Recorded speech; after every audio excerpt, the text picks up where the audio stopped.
ఇచ్చేసిరా.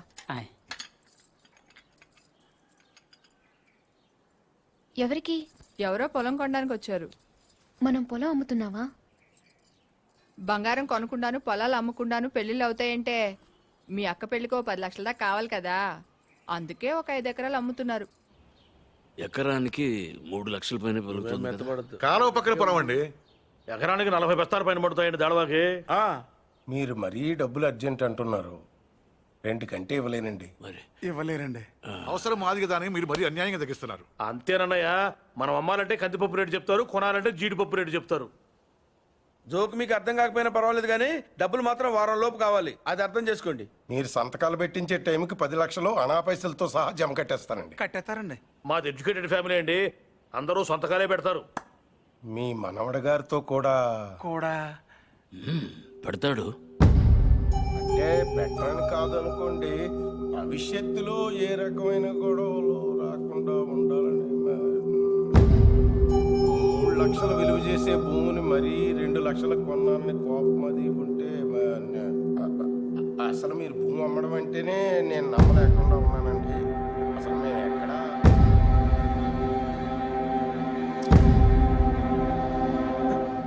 Stamp paper కొన్నారా? కొన్నానండి. కొనం అక్కడితో ఆపేద్దాం అనుకుంటున్నానండి. నన్ను వదిలేని మూర్తి గారు, నేను మీ పొలం కొనలేను. కొనలేరండి. ఏమైందండి? నేను నచ్చలేదో, నేను చెప్పిన రేట్ నచ్చలేదో వారి మనవడి గారికి ఈ పొలం అమ్మడం ఇష్టం లేనట్టుందండి. నన్ను వదిలేండి సార్. వస్తానండి. వస్తామండి. నీకు ఇష్టం లేకపోతే ముందే చెప్పొచ్చుగా, వాళ్ళ ముందు మా పరువు తీయాలా? ఇంకా ఎందుకనయ్యా నిల్చొని చూస్తున్నావు? వీడింట్లో ఉండగా పిల్లల పెళ్లిళ్ళు కాదు కదా, పుట్టినరోజులు కూడా జరగకూడదు. పార్థు వచ్చాడని పండగ చేశారు కదా, ఈ ఇంట్లో అదే ఆఖరి శుభకార్యం. మన వాడు కానప్పుడు మనవడైతే ఏంటి, తొక్క ఎవడైతే ఏంటి.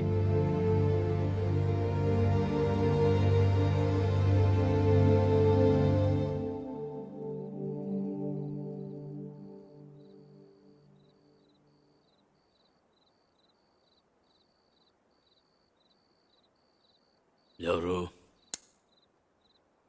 పార్థు.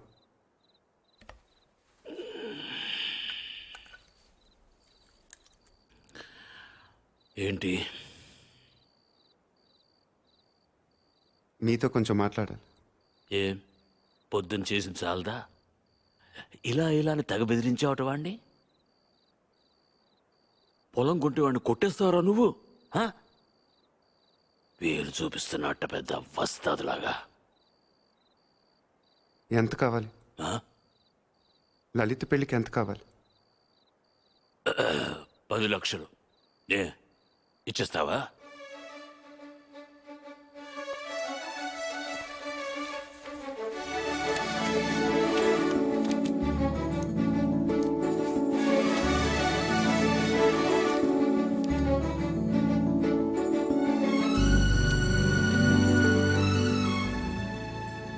ఇప్పటిదాకా మీరు పోగొట్టుకొని చాలుతుంది. పొలం కూడా పోగొట్టుకోవటం నాకు ఇష్టం లేదు.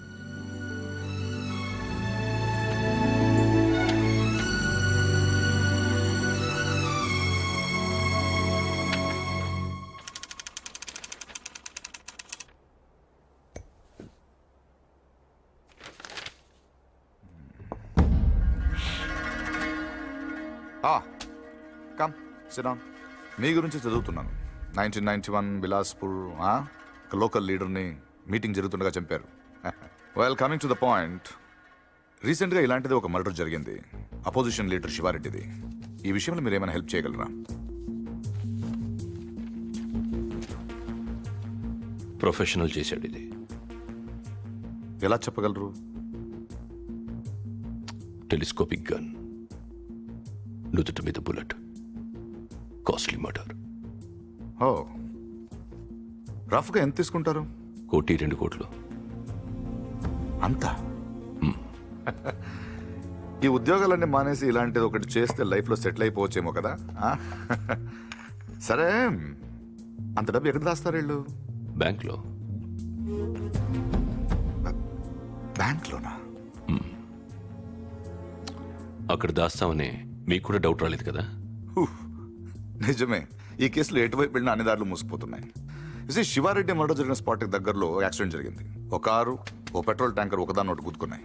విచిత్రం ఏంటంటే ఈ రెండు బళ్ళు ఒకటే అద్దెకు తీసుకున్నాడు. అది వీడు. ఆ యాక్సిడెంట్లో వీడు పోయాడు, అక్కడ ఆగిపోయాం. వీడు చంపడు. వీడు నా దగ్గర పనిచేశాడు.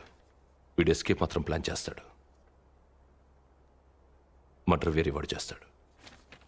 ఎవడు? నందు. నందు ఎలా ఉంటాడు? పొడుగ్గా ఉంటాడు. కళ్ళు ఎలా ఉంటాయి?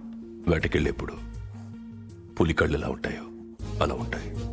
కోపంగా, సూటిగా. వాడు మీకు దొరకడు.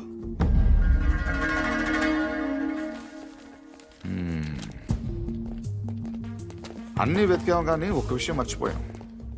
Banks. Let's search. Shivareddy murder జరగడానికి 15 రోజుల ముందు నుంచి అన్ని నేషనలైజ్ బ్యాంక్స్ లో ₹1,00,00,000 అంతకంటే పెద్ద అమౌంట్ ఏ ఇండివిజువల్ అకౌంట్ అయినా డిపాజిట్ అయ్యిందా వెతకండి. సార్ అలాంటి విషయాలు బ్యాంకులు బయటికి చెప్పరు సార్. లంచం ఏమండి అయ్యా, ఇండియాలో దానికి అవ్వని పని లేదు. Search search search search.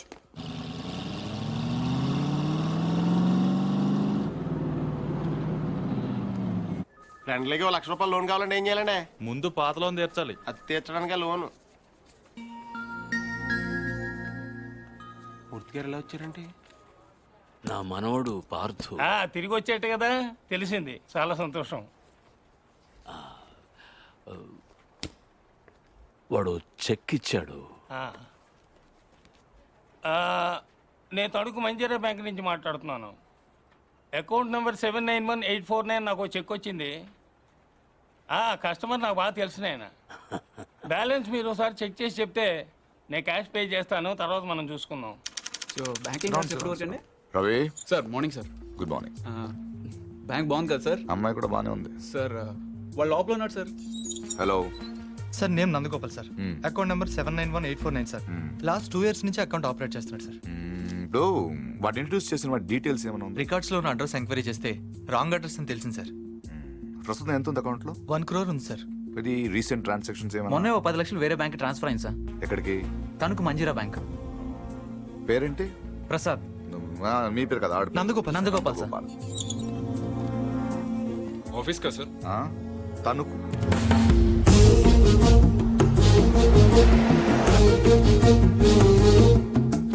Anjaneya Prasad from audit department. ఎప్పుడు వచ్చారు సార్? ఈ క్వశ్చన్ వేస్ట్. మీరు చూస్తున్నాం కదా వచ్చాను. పైన పెద్ద గడియారం ఉంది, చూసుకోలేరా? నా పేరు దత్తు సార్. నేను అడిగానా? ఏం కావాలి సార్? ఇంతసేపు ఒక మంచి క్వశ్చన్ అడిగారు. అకౌంట్స్ చూడాలి. ఈ 10 లక్షలు చెక్ ఎవరిది? ఇది సత్యనారాయణ మూర్తి గారని పక్కనే బాసర్లపూడి గ్రామంలో ఉంటారు. వాళ్ళ మనవడు ఇచ్చాడు. పేరేంటి? పార్థసారథి. పార్థు. 791849 నందగోపాల్. నందగోపాల. మరి ఇక్కడ పార్థసారథి ఉందేంటి? సంతకం నేనంత కీన్ గా చూడలేదు సార్. తెలుసున్న వాళ్ళే కదా అని.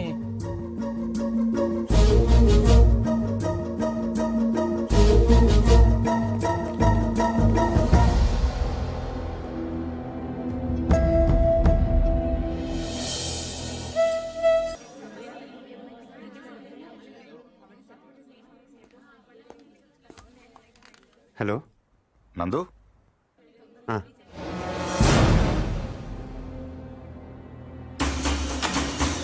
Yes! Come on, come on, come on, come on! Don't waste time. Go back.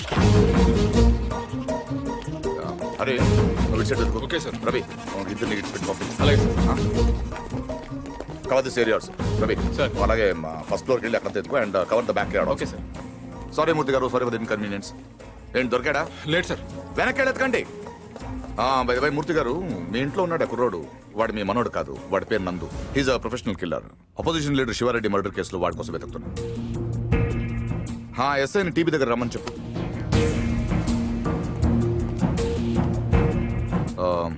I'm sorry to say this. మీ మనోడు ట్రైన్లోనే పోయాడు. వాడి బాడీ గాంధీ హాస్పిటల్ మార్చరీలో ఉంది. ఏంటి? దొరకలేదు sir.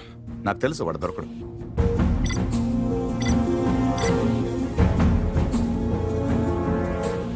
Come on, let's go.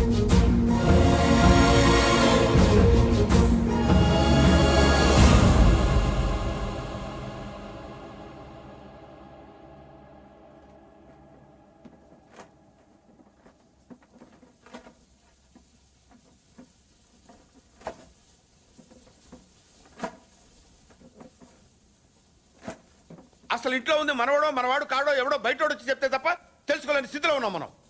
వాడు వచ్చాడని ముగ్గులేశారు, వాడు తింటాడని గారెలేశారు, వాడు వారసుడని మా మీద కేకలేశారు. ఇప్పుడు చూడండి, నలుగురిలో ఎదవలం అయిపోయాం.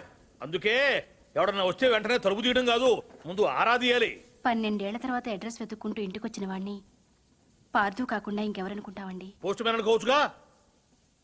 దేవుడి దగ్గర 3 పడ్డాక పోలీసులు వచ్చారు. అదే ముందు వచ్చుంటే ఏముంది, తీసేసిన ఆకులు, ఎత్తేసిన కుర్చీలు, పీకేసిన పందిరి, ఆటి పక్కన మన అమ్మాయి లైఫ్ లాంగ్ పెళ్లి పెటాకులు లేకుండా పడి ఉండేది. ఎంత ఈజీగా ఉన్నాయి ఆ మాట.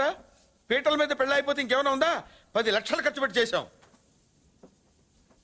ఆయన కర్మ కాకపోతే పూజారి గారింటికి రావుడు పోవడం ఏంటి, మన ఇంటికి రాక్షసుడు రావడం ఏమిటి చెప్పు. అసలు మన పార్థుని కూడా వాడే చంపేసి ఉంటాడన్నయ్య. ఏమో. శివారెడ్డిని చంపినట్టుకి ఇదో పెద్ద లెక్క చెప్పు. బాగా చెప్పావు. ఇంకా నయ్యం, పోలీసులు రావడం ఆలస్యమైనట్టయితే వీడిని అనుమానిస్తున్నాను, నన్ను చంపేసి ఉండేవాడు. ఏమో. ఆ, కరెక్ట్ సార్, ఆడు చాలా దుర్మార్గుడు అండి.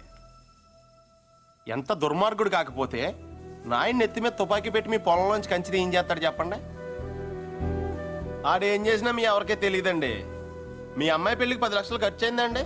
మీరు పొలం అమ్మలేదు, మీ ఆడోళ్ళు బంగారం అమ్మలేదు, మన కృష్ణమూర్తి గారు గవర్నమెంట్ ఆఫీసర్ అయినా లోన్ తీసుకురాలేదు. మరి ఎలా జరిగిందండి? ఆడిచ్చాడండి. తాతగారికి 10 లక్షల రూపాయలు చెక్ ఇచ్చాడండి. ఈ విషయం మీ ఎవరికైనా తెలిసిందండి? తెలీదండి. పైగా మొత్తం మీరే ఖర్చు పెట్టి పెళ్లి చేసామనే ఫీలింగ్ లో ఉన్నారు చూసారండి. అందుకనండి ఆయన దుర్మార్గుడు అనేది. ఎప్పుడు చీకట్లో ఉండే పూజారి గారి ఇంటికి కరెంట్ వచ్చింది, వాళ్ళ అమ్మాయికి ఆపరేషన్ అయ్యి ఇంటికి వచ్చింది, అసలు వాళ్ళ ఇంటికే ఓ కళ వచ్చింది. వీటన్నిటికీ డబ్బులు ఎవడిచ్చాడండి? మళ్ళీ ఈడే 3 లక్షలు ఇచ్చాడు. నేనే సాక్ష్యం. ఎవరికైనా తెలిసిందండి? పాపం పూజారి గారికి ఏమో చీకట్లో కనపడక ఈయన చూసి రావడం అనుకుంటున్నారు. మీకు తెలిసినట్టు రాక్షసుడే నాకు తెలియదు కదండి. ఇంకా మీరేం భయపడక్కలేదు సార్, తప్పు బయటపడిపోయింది కదా, ఈ పాటికి పారిపోయి ఉంటాడు.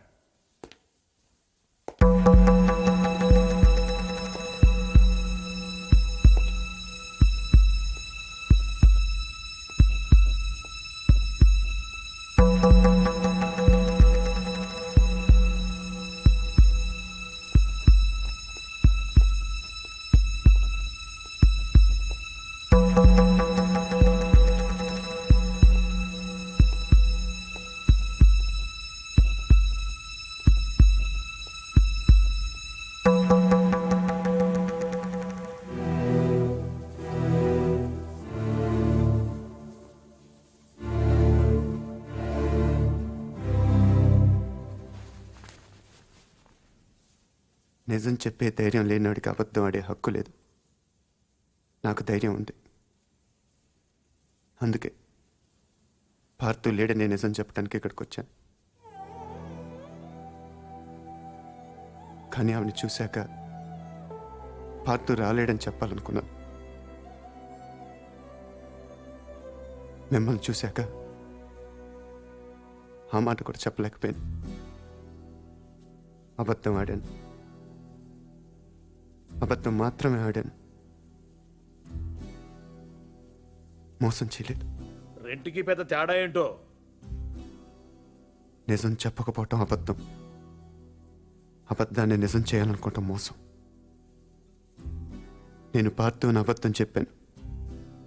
నేనే పార్థు అవ్వాలని మోసం చేయలేదు. అందుకే ఎవరు అనుమానించినా భరించాను, ఎవరు అవమానించినా సహించాను, ఎవరు ప్రేమించినా తలంచాను. పోలీసులకు దొరకకుండా తప్పించుకున్నా వెనక్కి తిరిగి రావడానికి కారణం ఒకటే ఈ ఇంట్లో నేను సమాధానం చెప్పాల్సిన మనుషులు 2 ఉన్నారు. ఒకళ్ళు మీరు, ఇంకొకళ్ళు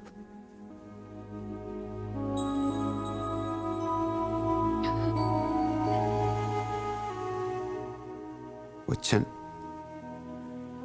చెప్పాను. ఇంకా మీ ఇష్టం.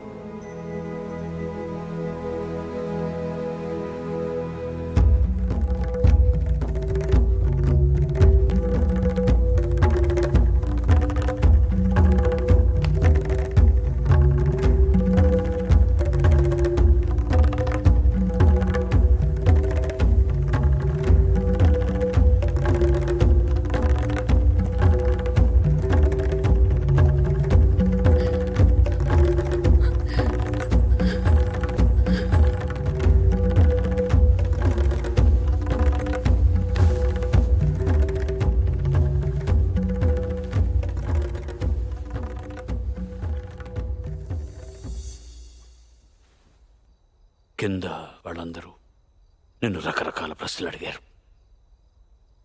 ఎందుకు నువ్వు పార్థు అని అబద్ధం చెప్పావు, ఎందుకు అలా చేశావు, ఎందుకు ఇలా చేశావని.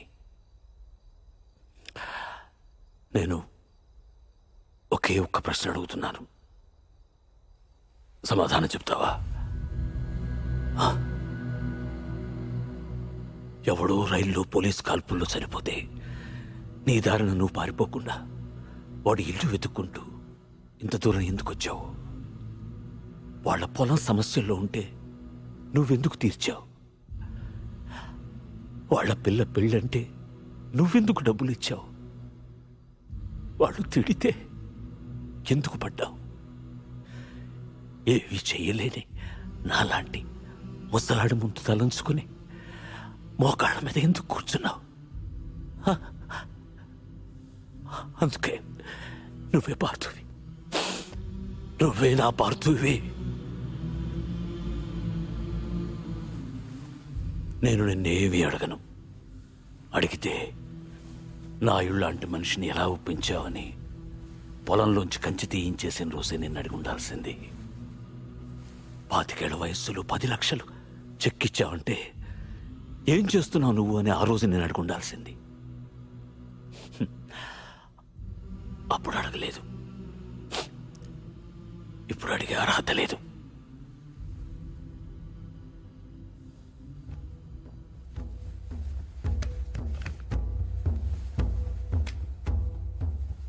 ఇది నా కొడుక్కు నేను కొనిచ్చాను. అప్పుడు వాడి ప్రాణాలు తీసింది, ఇప్పుడు నీ ప్రాణాలు కాపాడుతుంది. నువ్వు నేరం చేసావని వాడెవడో అన్నాడు, ఇప్పుడు యుద్ధం చేయమని నేను చెప్తున్నాను.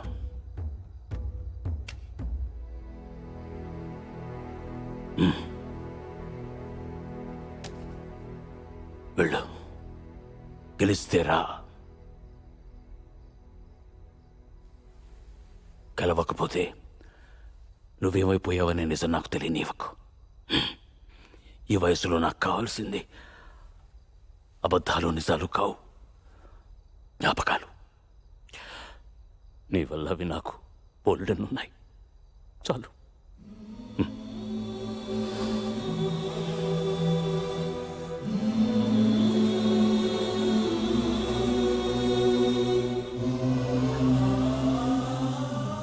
జాగ్రత్త.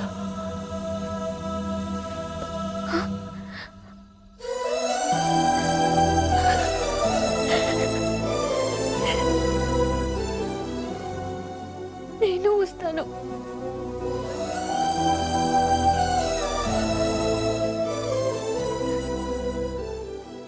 నేనే వస్తాను.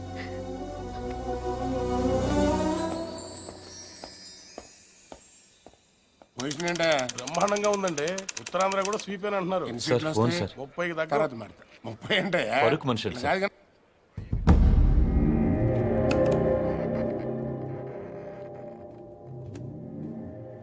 ఎవరు? నీకు తెలుసు. ఎందుకు ఫోన్ చేశావు? శివారెడ్డిని ఎవరు చంపారు? నాకు తెలీదు. నీకు తెలుసు. నిజంగా నాకు తెలీదు. సార్ మీకు పార్సల్. ఎవరమ్మన్నారు నిన్ను? నేనే పంపాను. ఏంటి? నువ్వు శివారెడ్డిని చంపమని ఆ రోజు నాతో ఫోన్లో మాట్లాడిన రికార్డ్ చేశాను. అదే ఆ క్యాసెట్. నువ్వు నిజం చెప్పకపోతే ఒరిజినల్ క్యాసెట్ సిబిఐకి ఇస్తాను. ఎంత కావాలి? ఏం కావాలని అడుగు బాజిరెడ్డి. ఆ రోజు నాతో మాట్లాడాక ఇంకెవరితోనో మాట్లాడు. వాళ్ళెవరు, ఏం మాట్లాడు? సైలెంట్గా ఉండటానికి ఇది లైబ్రరీ కాదు బాజిరెడ్డి. మాట్లాడు. ఆఖరి సార్ అడుగుతున్నాను బాజిరెడ్డి. అప్పటికి చెప్పకపోతే నువ్వు నన్ను చూడాల్సి వస్తుంది. నీకు తెలుసు, నన్ను చూశాక ఇంకేం చూడటానికి నువ్వు ఉండవు. చూస్తావా? చెప్తావా? చెప్తాను. ఆ రోజు నువ్వు ఫోన్ చేసిన తర్వాత నాకు ఇంకో ఫోన్ వచ్చింది. ఆ ఫోన్ చేసింది నీ ఫ్రెండ్ మళ్ళీ. మా వాడిని ఎంత అడిగాడు? 1.5. 75 ఇవ్వండి, నేను చేసి పెడతాను. 1 మినిట్ ఉండు. మరీ 75 కాదు కానీ 2 కోట్లు ఇస్తా, తీసుకో. కానీ మిస్ అవ్వకూడదు, వేసేయాలి. ఆఫర్ నచ్చితే ఆదివారం గెస్ట్ హౌస్ వచ్చుకెళ్ళు. సరే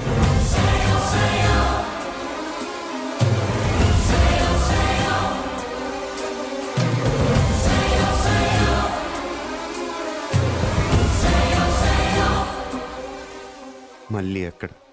కావాలంటే నువ్వు వాడిని చంపేసుకో, నేను అడ్రాను.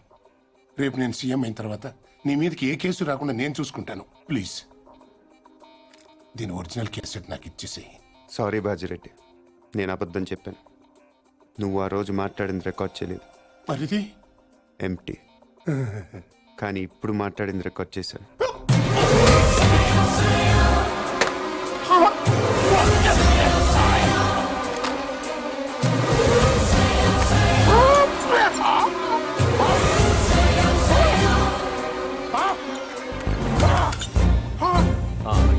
ఏంటి ఎంతసేపు?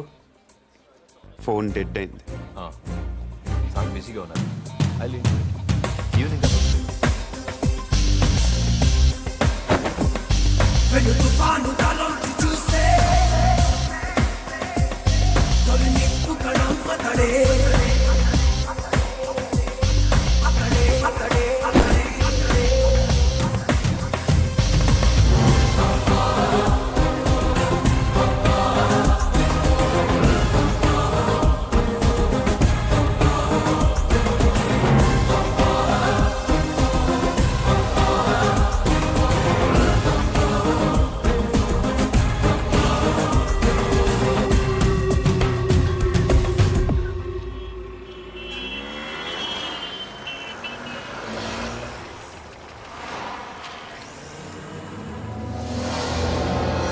There he is.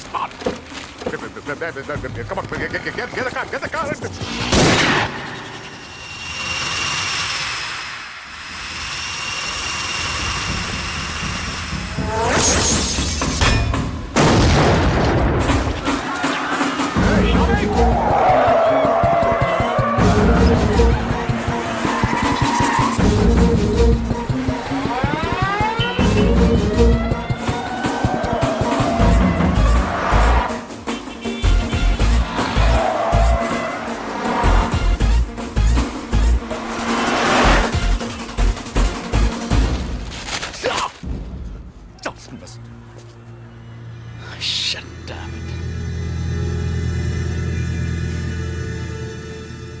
అసలు ఎందుకు కాల్చావు?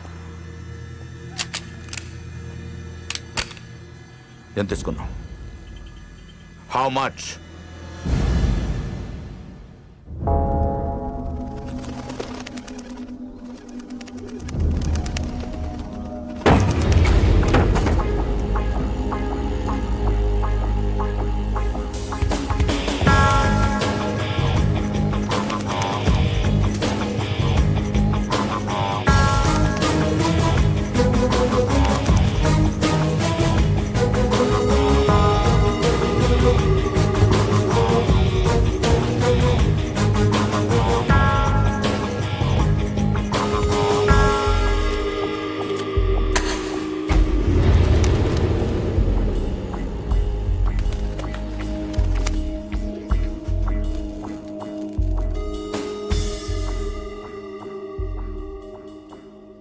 ఎందుకు చేసావు మళ్ళీ?